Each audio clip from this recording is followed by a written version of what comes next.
Hi, good morning everyone. Vomiting in pregnancy और इसको कैसे डील करें, ये बहुत क्वायरीज आती हैं पेशेंट्स की तरफ से, प्रेग्नेंट लेडीज़ की तरफ से। लोगों की ये धारणा है कि वॉमिटिंग तो एक नॉर्मल चीज़ है, अपने आप ठीक हो जाएगी, वो डॉक्टर की सलाह नहीं लेते और कभी कभी इसी चक्कर में उनको काफ़ी कॉम्प्लिकेशंस के थ्रू जाना पड़ता है।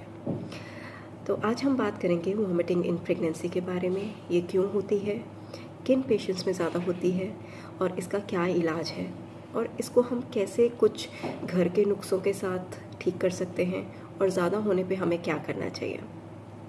नमस्कार, मेरा नाम डॉक्टर गीतिका अरोरा है। मैं एक प्रैक्टिसिंग गायनेकोलॉजिस्ट और ऑब्स्टेट्रिशियन और आईवीएफ स्पेशलिस्ट हूँ। वॉमिटिंग इन प्रेगनेंसी, प्रेगनेंसी में उल्टियों का होना एक कॉमन चीज़ है और ऑलमोस्ट 8 में से 10 महिला वॉमिटिंग इन प्रेगनेंसी की से पीड़ित रहती हैं। वॉमिटिंग इन प्रेगनेंसी क्यों होता है? हमारी प्रेगनेंसी में जो एक हार्मोन प्रोड्यूस होता है जिसे हम HCG बोलते हैं, ह्यूमन कोरियन गोनाडोट्रोपिन। स्टडीज़ का कहना है कि ये हार्मोन रिस्पॉन्सिबल है हमारी वॉमिटिंग के लिए। HCG की जो वैल्यू है वो 5 से 6 हफ्ते पे बढ़नी शुरू होती है और मैक्सिमम वैल्यू इसकी 10 हफ्ते पे आती है, 10 से 12 हफ्ते पे। उसके बाद ये थोड़ा कम हो जाता है। इसीलिए जो वॉमिटिंग्स हैं वो भी यही ट्रेंड फॉलो करती हैं। वॉमिटिंग्स 5वें 6ठे वीक से शुरू होती हैं, मैक्सिमम पहले 3 महीने पे होती हैं और उसके बाद थोड़ी थोड़ी कम हो जाती हैं। लेकिन कई फीमेल्स को ये थ्रू आउट प्रेगनेंसी भी रह सकती हैं। किन फीमेल्स में वॉमिटिंग इन प्रेगनेंसी होने की संभावना होती है? वो फीमेल्स जिनकी एक जेनेटिक इशू है, उनके मदर्स, उनके सिस्टर्स को भी वॉमिटिंग की शिकायत रही है, उनमें वॉमिटिंग होना ज़्यादा कॉमन पाया गया है।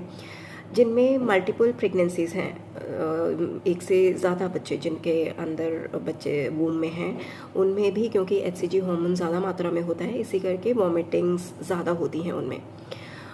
और तीसरी, जिनमें रिपीटेड अबॉर्शंस होते हैं। ये भी स्टडीज़ का कहना है कि जिनमें रिपीटेड अबॉर्शंस होते हैं उन महिलाओं में भी वॉमिटिंग ज़्यादा होती हैं। वॉमिटिंग्स अगर कुछ लिमिट तक हुए तो वो नॉर्मल है, लेकिन अगर बहुत ज़्यादा वॉमिटिंग्स हो रही हैं, आपका वेट लूज़ हो रहा है, आपको डिहाइड्रेशन हो रही है, आपके शरीर में पानी की कमी हो रही है, तो डेफिनेटली आपको डॉक्टर को मिलना बहुत ज़रूरी है। नॉर्मल वॉमिटिंग्स भी इन प्रेगनेंसी के लिए भी दवाइयाँ अवेलेबल हैं। डॉक्सिलामाइन सक्सिनेट नाम की दवाई है जो कि प्रेगनेंसी में बिल्कुल सेफ़ है। ये डॉक्सिनेट और अन्य नामों से आती हैं और डेफिनेटली डॉक्टर ये आपको प्रिस्क्राइब कर सकते हैं। तो आपकी जो नॉर्मल थोड़ी बहुत वॉमिटिंग्स हैं वो इससे कंट्रोल हो सकती हैं। घर का कुछ उपचार बताएं तो जिंजर की स्टडीज़ करी गई हैं कि जो अदरक होता है, अगर वो हम मुंह में रख लें और कुछ उसका सेवन करें अलॉन्ग विद थोड़ा सा सॉल्ट डालें, क्योंकि खाली अदरक नहीं खाया जाएगा, थोड़ा सा सॉल्ट या नींबू डाल के उसके ऊपर मुंह में रख लें तो ये भी वॉमिटिंग्स को कंट्रोल कर सकता है।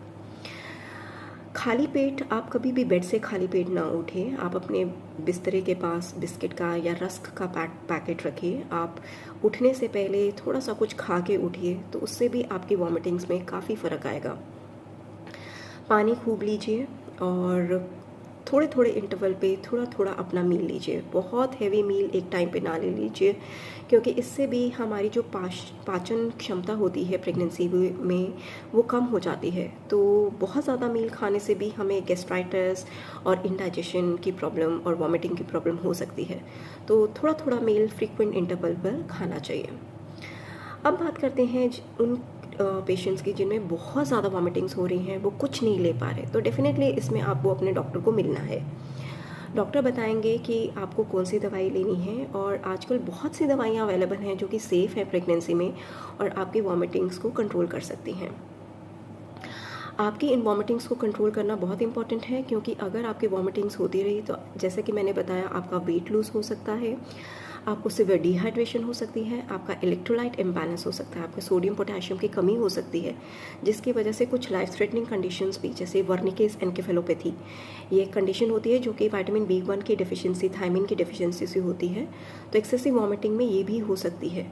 तो आप इस चीज़ को प्लीज़ इग्नोर ना कीजिए। अगर आपकी वॉमिटिंग ज़्यादा हैं, आप अपने डॉक्टर से, अपने गायनेकोलॉजिस्ट से सलाह लीजिए। वो आपको बताएंगे कि आगे क्या करना है। कभी कभी आपको एडमिशन की ज़रूरत भी पड़ सकती है, आपको फ्लूइड्स चढ़ाने की भी ज़रूरत पड़ सकती है। तो definitely this is a very important condition in pregnancy which can be normal as well as abnormal. तो आपको अपना ध्यान रखना है और सही टाइम पे अपने गायनेकोलॉजिस्ट की सलाह लेनी है। धन्यवाद।